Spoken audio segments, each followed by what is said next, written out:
Good morning, Crossroad Baptist family and friends. It is Thursday. It is Thursday, July the 30th, and so we're halfway through the year. Actually, more than halfway through the year now. It's amazing. Um, anyway, today is another exciting episode of Crossroad Connections. I hope it's one that will inspire you and encourage you, and that's what we're going to be talking about. But first of all, I want to encourage you to get a piece of paper and on that piece of paper, write down the word COVID, but I want you to write it with the letter C and then beneath it the letter O, beneath it the letter V. And I want you to do that twice on your piece of paper. So write down the word COVID, C, and beneath it O, beneath it V, beneath it I, beneath it D. Do that twice. And we're going to use that to spell out some points that we're going to get from a passage of Scripture from Hebrews chapter 10, verses 24 through 25. And you're asking yourself right now, what in the world does Scripture and COVID have to do with one another? Well, we're just using it as a tool. We're using that word COVID as a tool. But the reason that I thought about doing this and doing it this way is that in this season of COVID, in this season of life, when our worlds have been turned upside down, when nothing is like what it used to be, or it certainly seems that way. I have seen examples from friends and from family members and from church family members of people just going above and beyond to reach out and to look after one another and to care for one another. And that's a good thing. And we have, many have taken advantage of those opportunities. But I've also seen a few examples from friends and from family and even church family where bad choices were made, where attitudes were not right, and where just a spirit of disunity is happening. And I think it's because of, in many cases, because of just the uncertainty of life and perhaps fear or anxiety related to COVID. And so we're human, and we don't always respond in the way that we should. And even as Christians, we don't always respond in the way that we should. But I want to look at these two verses of Scripture and just hopefully glean some things from them that will help us to do what we should do, how we should do it, and to do it in a way that's pleasing to the Lord.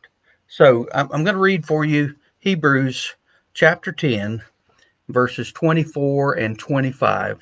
Says this, and this is from New American Standard. And let us consider how to stimulate one another to love and good deeds, not forsaking our own assembling together, as is the habit of some, but encouraging one another, and all the more as you see the day drawing near. So if you've got your piece of paper and you've got the word COVID written out in vertical fashion there, for the next to the letter C, write out the word charity. Charity. And one of the things that we see in this passage of Scripture is that we are to stimulate one another to love or charity and good deeds. In other words, charitable actions, charitable thoughts. And so the word charity there, which refers to those love and good deeds we see in verse 24. The letter O, write down the word occupy. And occupy has to do with, spending your time. What are you doing with your time? And our time management and usage of time during this season is probably different than it is, let's say, back in January or last year before all of this came to pass. But occupy has to do with how we spend our time. It also has to do with activity, and in this case, activity to benefit others, because that's what these couple of verses are talking about, is how can we occupy our time to build up and benefit others. So then the letter V has right down next to that, value. In other words, how do we see others?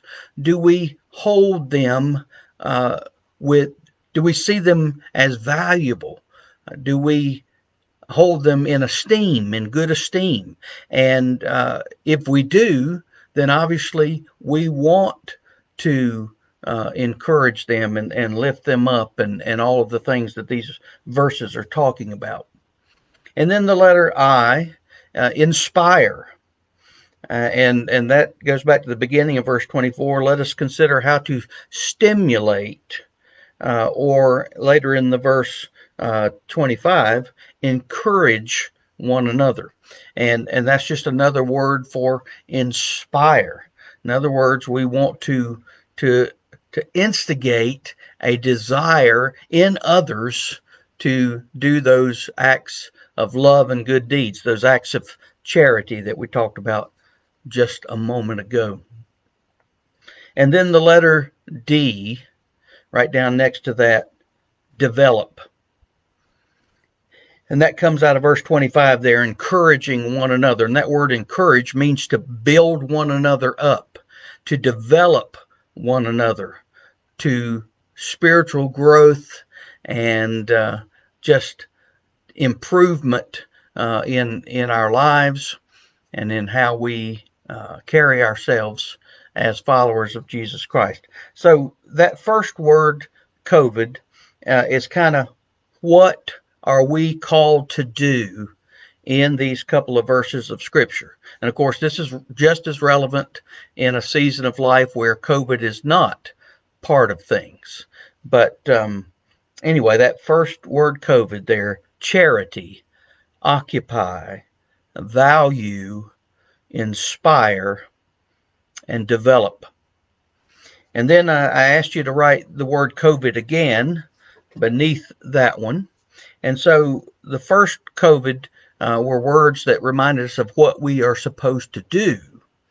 And then this second COVID are going to be words that remind us of how we're supposed to do these things, how we're supposed to build one another up and encourage one another and inspire one another, and all the things that we just talked about.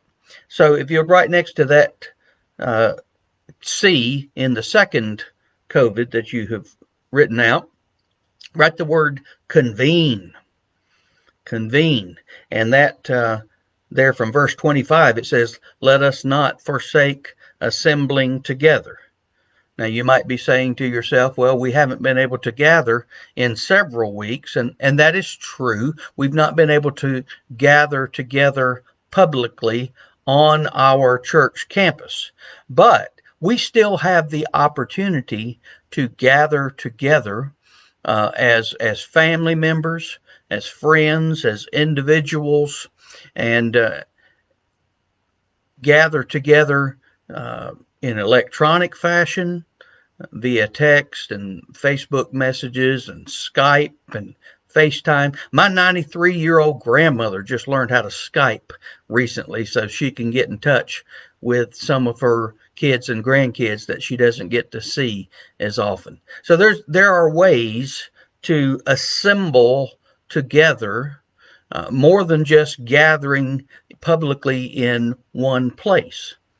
But I would encourage you to say that even on Sunday mornings at 9 o'clock or thereabouts, that we are all gathering together, those who take the time to join our online worship service. And even though you're there in your own house, there are other families in other homes that are gathering with you at that moment. We're all in one accord. We all have a singular spirit and an attitude of worship and adoration and all of that kind of thing. So, assembling together, convene is the letter C there. The letter O right next to that, one another.